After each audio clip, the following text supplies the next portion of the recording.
Quran surah 17 ayat 36.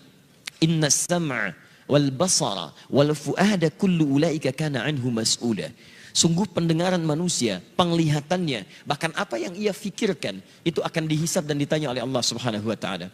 Makanya ketika mata Anda akan digunakan untuk melihat, kata Allah, saya tidak ridha kalau digunakan pada yang tidak baik. Turun Quran surah ke-24, surah cahaya. Mata orang-orang yang bercahaya akan berbeda dengan mata biasa. Ayat 30 untuk laki-laki, wa qulil mu'minina yaghuddu min absarihim. Katakan pada pria-pria beriman, kalau matanya ingin dipakai melihat, lihat yang baik-baik, yang mulia-mulia. Yang tidak mulia, palingkan. Yang tidak layak untuk dilihat, palingkan. Maaf, gambar-gambar kotor, pornografi, porno aksi, itu tidak mulia. Makanya ketika dilihat, tidak ridha. Allah tidak ridha, tanda Allah tidak ridha. Hati kita pun merasa gelisah dan bersalah di dalamnya. Kalau tidak percaya silahkan, Anda mencoba melihat gambar-gambar yang tidak seronok, hati Anda akan menolak. Karena jiwa Anda mulia. Maka hati Anda mengatakan, palingkan, itu tidak layak. Palingkan. Bahkan lisan Anda pun dibimbing untuk beristighfar. Astagfirullah, palingkan. Itu nggak bagus. Lisan, karena lisan ini mulia, maka Allah turunkan ayat-ayat kemuliaan menjaga lisan kita supaya tidak keluar dari kemuliaannya. Lisan orang mulia kata-katanya mulia, maka tidak layak keluar celaan dari lisannya. Turun Quran surah 49 ayat 11 sampai dengan 12-nya. Ya ayyuhalladzina amanu, dibuka dengan iman. Kalau ada ayat dibuka dengan iman, kalau isinya perintah, maka perintah itu jadi indikator tingkat keimanan kita. Kalau isinya larangan, maka larangan itu pun menjadi indikator tingkat keimanan kita. Kalau ada orang cepat menunaikan perintahnya, maka itu pertanda imannya kuat. Misal, ayat iman pertama di Al-Baqarah ayat ketiga. Alladzina yu'minuna bil ghaib wa yuqimunas shalah. Iman disandingkan dengan sholat.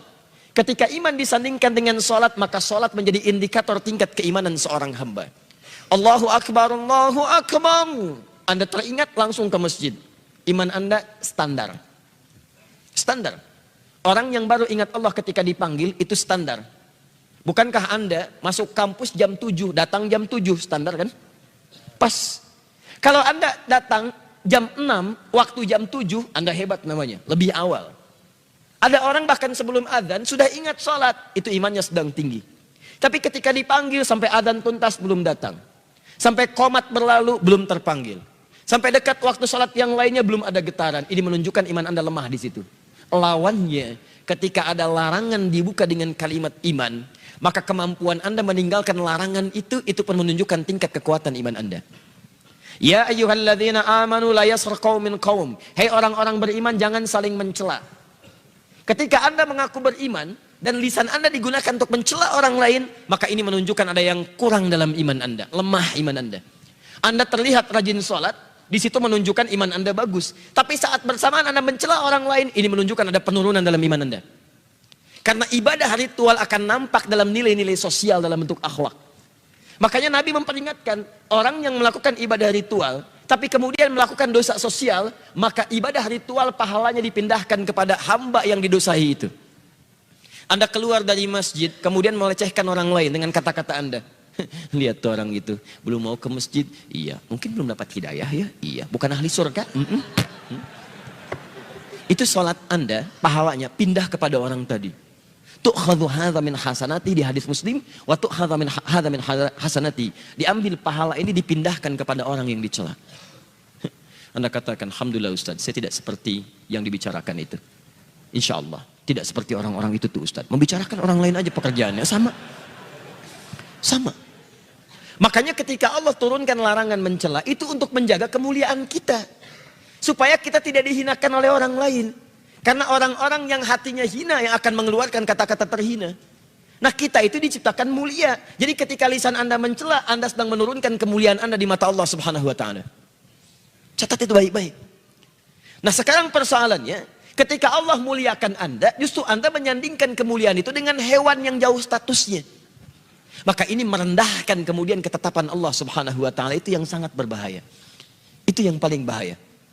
Yang layak kemudian diturunkan statusnya bahkan lebih daripada hewan, itu hanya orang-orang yang tidak mau mendekat kepada Allah Subhanahu wa ta'ala. Sampai turun Quran surah ke-7 Al-A'raf ayat 179. Walaqad dzara'na li jahannama katsiran minal jinni wal ins lahum qulubun la yafqahuna biha wa lahum a'yunun la yubsiruna biha wa lahum adhanun la yasma'una biha ulaika kal an'am bal hum adall. Allah hanya membuat perumpamaan menyandingkan manusia sama dengan hewan, bahkan di bawah hewan ketika semua fungsi tubuhnya tidak mau menerima hidayah Allah Subhanahu wa taala. Diajak untuk mendapatkan kebaikan, akalnya sulit menerima. Dengar azan, tutup kuping. Melihat orang sholat, alergi. Kalau semua itu dibawa sampai menghadap Allah, maka kata Allah status orang itu kalau tidak mau berubah lebih rendah dibandingkan dengan hewan. Lebih rendah. Lebih rendah. Maaf sekarang, ada orang-orang yang mengajak pada kebaikan. Ngajak Anda sholat, ngajak Anda mendekat pada Allah, ngajarkan isi Quran. Lalu Anda turunkan status yang menjadi sama dengan hewan. Ada yang salah dengan cara berfikirnya. Saya ingin sampaikan, kita mulai dari yang kecil-kecil dulu. Kadang-kadang kita membuat sesuatu yang tidak tepat dalam pandangan Al-Quran dan Sunnah Rasulullah SAW. Dan saat yang bersamaan uniknya Anda mengatakan kami ahli Quran dan Sunnah. Di mana Qurannya, mana Sunnahnya? Awas, hati-hati. Ketika Anda pintar dalam urusan dunia, tapi awam dalam urusan agama, kadang-kadang keawaman itu bisa menurunkan status kepintaran Anda sampai tidak bisa mencerna logika yang sangat sederhana. Ingat, pintar itu anugerah, tapi bodoh itu pilihan. Paham sampai sini? Baik, alhamdulillah. Kenapa hilang tulisannya? Oh, ini whiteboardnya agak unik. Ketika saya ingin dihapus, tidak dihapus. Ketika saya tidak menginginkan dihapus, hilang tulisannya. Ambil baiknya, buang buruknya. Baik. Semoga Allah ampuni dosanya. Saya mesti nulis lagi. Tadi secara logika, jadi kita, maksud saya begini, logika selesaikan dengan logika lagi. Kadang-kadang tidak perlu banyak dalil untuk melawan logika yang salah. Sesuatu yang salah itu sederhana, selesai, nggak perlu banyak dalil. Saya pernah ditanya, Ustadz, ini orang liberal, Ustadz, fungsi sholat itu mencegah perbuatan keji dan mungkar. Dia turunkan dalil, Quran surah 29 ayat 45. Inna sholata tanha 'anil fahsya'i wal munkar. Sekarang saya sudah bisa menata diri menjauhi perbuatan keji dan mungkar. Berarti saya sudah tidak perlu sholat lagi. Saya katakan, maaf mas, meninggalkan sholat termasuk perbuatan mungkar. Selesai. Paham?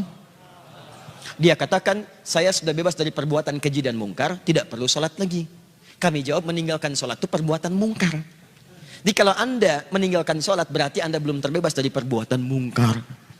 Artinya Anda masih harus terus menunaikan sholat sampai dengan kembali kepada Allah Subhanahu wa ta'ala. Paham sampai sini? Saya di Hamburg beberapa waktu lalu, disoal juga oleh orang liberal. Ustadz, kenapa tidak ada nabi perempuan? Kemudian dia bercanda, kalau ada namanya Nabi Yahya bukan nabi. Bukan. Dulu nabinya laki-laki, itu yang namanya perempuan. Dulu nabinya laki-laki karena perempuannya seperti Sayyidah Khadijah, Sayyidah Aisyah. Sekarang Anda nanya nabinya perempuan karena orangnya seperti Anda. Ini yang pencuri sudah kita selesaikan. Ini logikanya yang salah. 2, logika hewan sudah juga kita jawab. Bahwa ini fatal, bahkan bisa berpotensi menyalahi ketetapan Allah Subhanahu wa ta'ala. Dan dosanya dosa kuadrat di sini. Hati-hati, ini lebih bahaya. Baik. Sekarang bagian yang ketiga. Sekarang ada dalil-dalil yang digunakan. Bagaimana kemudian kita bisa mengupas tuntas dalil dimaksud sehingga sesuai dengan pemahaman yang benar menurut para ulama dan salafus saleh. Karena memahami dalil itu tidak bisa sendirian. Anda baca, Anda paham, mustahil. Imam Al-Bukhari itu menulis Sahih Al-Bukhari 16 tahun. Sebagian ditulis di Mekah, disempurnakan di Madinah. Sebelum nulis, salat dulu, minta petunjuk kepada Allah. 16 tahun selesai. Kemudian Anda 16 hari memberikan fatwa dengan itu. Bagaimana bisa memahaminya? Makanya para ulama kemudian membuat kaidah-kaidah, bahkan dituangkan di hadis Muslim.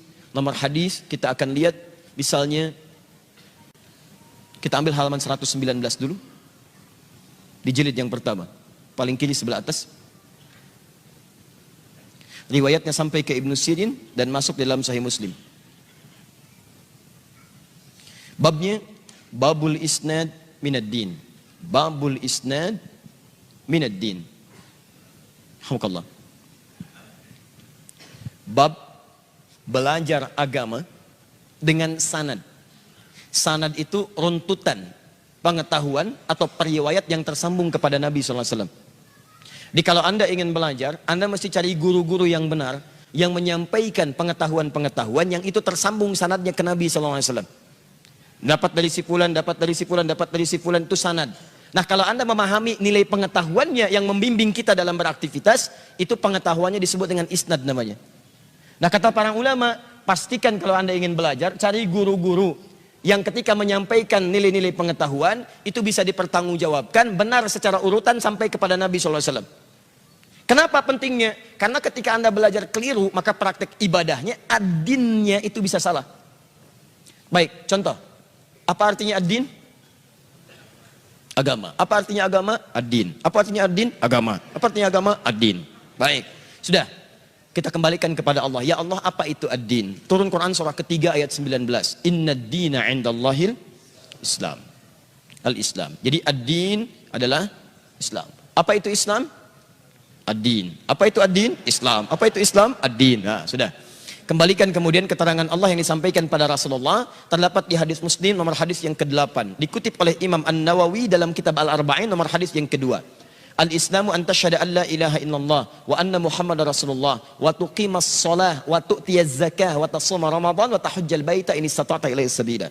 Islam itu syahadat, kemudian salat, kemudian zakat, kemudian puasa, kemudian haji. Ambil contoh, lihat persamaannya, teman-teman sudah mudah untuk memahami persamaan. Ad-din sama dengan Islam. Islam sama dengan 5 pokok ini. Yang pokoknya ini. Taruhlah kita keluarkan ad-din sama dengan Islam, Islam sama dengan sholat. Jadi ad-din sama dengan menunaikan sholat. Sekarang kita praktekkan, kalau Anda ingin belajar ad-din, belajar tentang sholat, maka cari pengetahuan-pengetahuan cara sholat yang referensinya tersambung sampai ke Nabi SAW. Sebab ketika Anda salah belajar, sholat Anda bisa salah. Contoh. Saya ambil contoh misalnya. Maaf, mohon izin teman-teman sekalian. Anda mau takbir. Allahu Akbar. Di An-Nasai nomor hadis 886. Ketika Anda sudah bertakbir. Fayaqulu di Abu Dawud nomor hadis 857. Fayaqulu Allahu Akbar. Maka di An-Nasai disebutkan. Fawadha'a yadahul yumna alal yusra. Maka dia segera meletakkan telapak kanannya di punggung kirinya. Tahan sebentar. Boleh berdiri sebentar? Sekallah khair. Baik ya, menghadap ke arah sini, ke sini. Nah ya, baik, tahan di sini aja, pegang mic-nya. Semoga Allah muliakan antum, tahan di sini. Lihat sini. Baik. Baik. Lihat sini. Oh ini serius. Hadis Muslim hadis 1893. Man dalla ala khair falahu ajruhu mithla ajri fa'ili min ghairi an yankusa min ajri syai'. Siapa yang bisa menunjukkan, membantu, memfasilitasi pada kebaikan, dia akan dapat pahala yang sama dengan yang mengerjakan.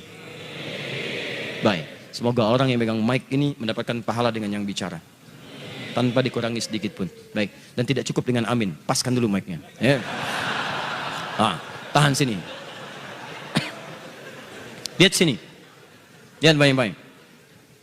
Teman-teman sekalian, letakkan telapak yang kanan di punggung yang kiri.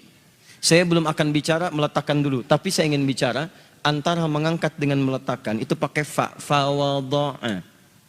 Tadi di istiqamah saya sampaikan huruf fa itu di ilmu nahwu. Perhatikan baik-baik. Harfu 'athfin rabitin baina syai'aini bila hudud. Huruf yang berfungsi merekatkan dua peristiwa tanpa jeda. Di peristiwa pertama ngangkat, peristiwa kedua menutup, antara ngangkat dengan nutup tanpa jeda. Makanya semua ulama sepakat, semua sepakat. Nabi mencontohkan, sahabat mengikuti, ulama sepakat. Begitu Anda ngangkat, langsung letakkan. Sehingga tidak ditemukan di kitab-kitab hadis gerakan yang lain. Mohon izin, saya tidak bermaksud menyalahkan ya. Tapi ada sementara saudara kita, misal, saya tidak bermaksud menyalahkan. Kalau ada referensi kita diskusi. Begitu diangkat, Ustadz saya nggak enak, kiri dulu. Tidak sopan, kiri nggak bagus, kanan bagus. Maka yang lebih bagus Ustadz, lebih sopan. Bagaimana kalau kemudian angkat, kanan dulu masukkan, kiri begini, putar dikit. Kadang-kadang kaki naik dikit gitu ya. Bisa. Nah, ini mohon izin. Mohon maaf. Ketika Anda mendapatkan referensi yang keliru, sholatnya jadi salah. Bahkan gerakan ini, jangankan di kitab hadis sahih, di kitab paling palsu pun tidak ditemukan. Di pemalsu hadis, tidak tertarik memalsukan hadis ini, saking jelasnya hadisnya. Jadi kalau Anda mendapatkan referensi yang keliru, maka bahasanya bisa jadi salah.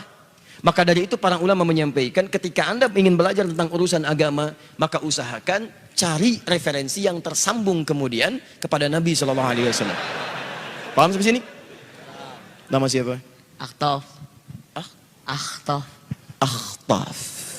Masya Allah. Akhtaf usia berapa tahun? 13. 13. 12. 13 atau 12? 12.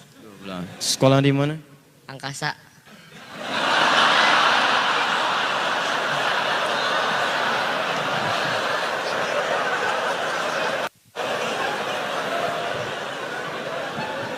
Baik.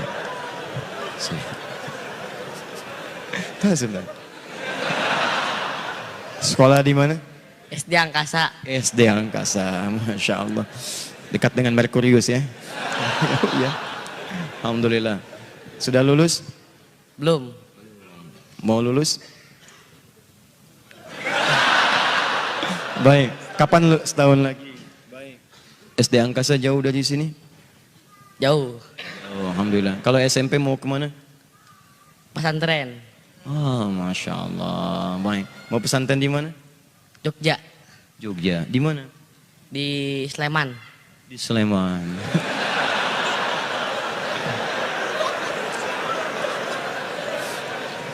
Ya sudahlah kalau begitu ya. Sudah ya, tuh sampai lampu kaget turun aja ya. Baik, ya sudah. Akhtaf sama orang tua di sini? Enggak. Enggak, sendirian. Sama teman tuh, 1, 2.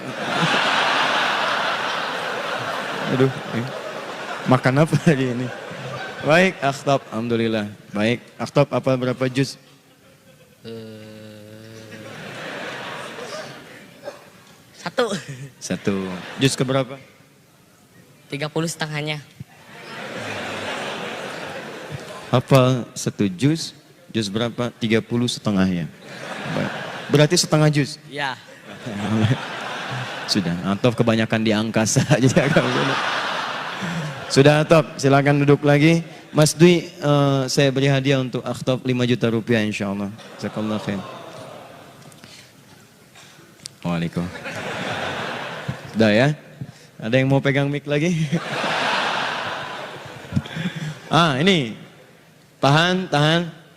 Sekarang, jadi kalau kita ingin benar ibadahnya, maka mesti kemudian mendapatkan guru-guru yang mendapat pengetahuan yang jelas. Tersambung. Nah, pengetahuan jalurnya disebut dengan sanad. Siapa pengetahuan yang jelas ini? Oleh Nabi langsung diberi penjelasan sendiri. Terdapat di hadis riwayat Ibnu Majah nomor hadis 233. Rawinya dari sahabat Abu Darda radhiyallahu taala anhu. Perhatikan kalimat nabinya, fokus baik-baik. Wa innal ulama warathatul anbiya. Al ulama warathatul anbiya. Pewaris para nabi.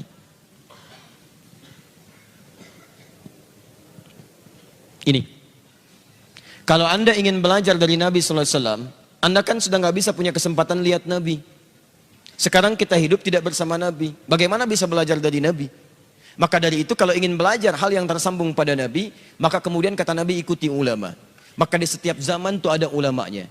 Dan setiap zaman mereka menuliskan tuntunan dari nabinya. Ini tadinya di hafalan.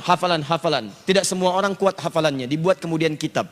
Di antara para ulama yang merangkum penjelasan-penjelasan Nabi dari turunan generasi setelahnya,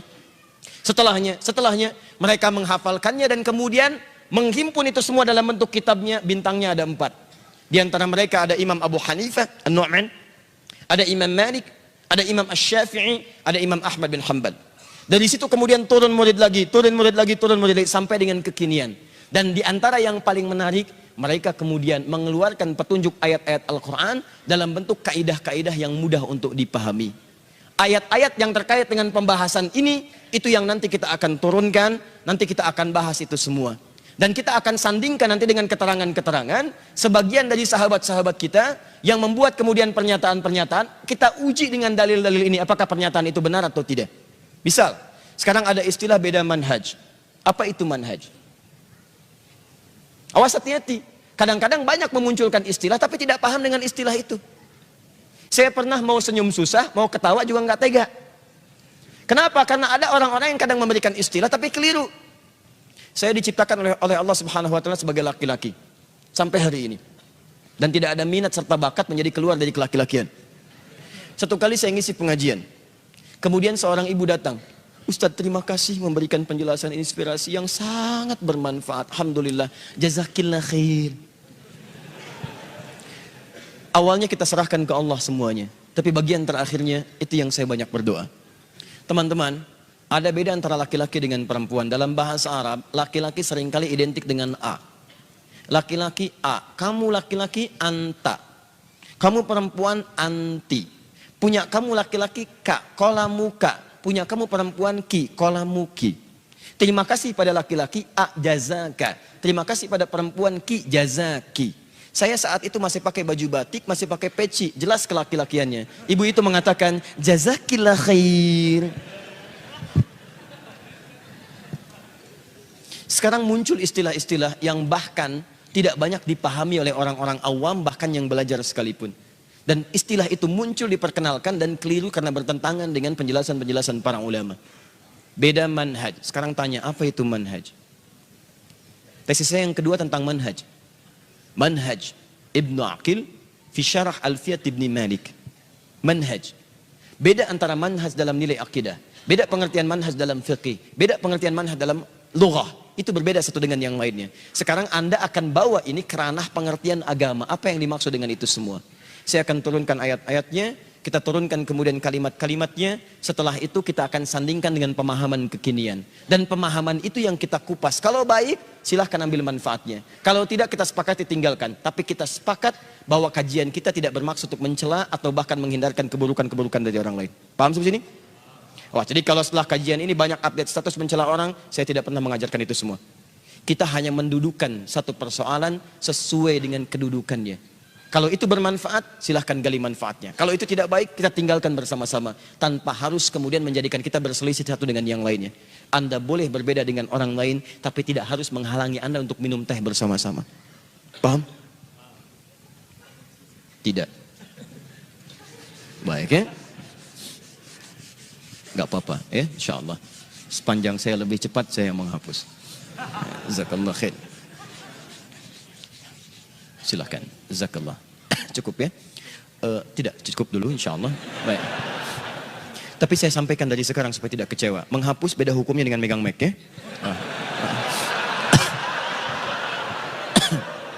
Satu. Sudah, lihat baik-baik sini. Kita turunkan pertama Quran. Awas, fokus baik-baik. Kita hadirkan dulu keumuman maknanya pelan-pelan. 1, Quran surah keempat ayat 1. Kemudian menyebar di Quran surah ke-49 ayat 13. Diturunkan ketetapan diutus para nabi untuk mengajarkan Quran surah keempat ayat 163. Maka dari Adam sampai Nabi Muhammad SAW, nabi yang terakhir diturunkan risalah. Quran surah kedua ayat 151. Ini yang jadi manhaj. Dari sini diminta kemudian kita semua untuk bersatu. Lihat, bersatu dalam kebaikan. Saya garisi, Quran surah ketiga, kita ambil ayat 103. Bahkan diminta oleh Quran jangan terpecah belah. Jadi kalau ada orang yang cenderung memecah belah itu sedang melanggar Al-Quran. Awas hati-hati, sedang melanggar Quran.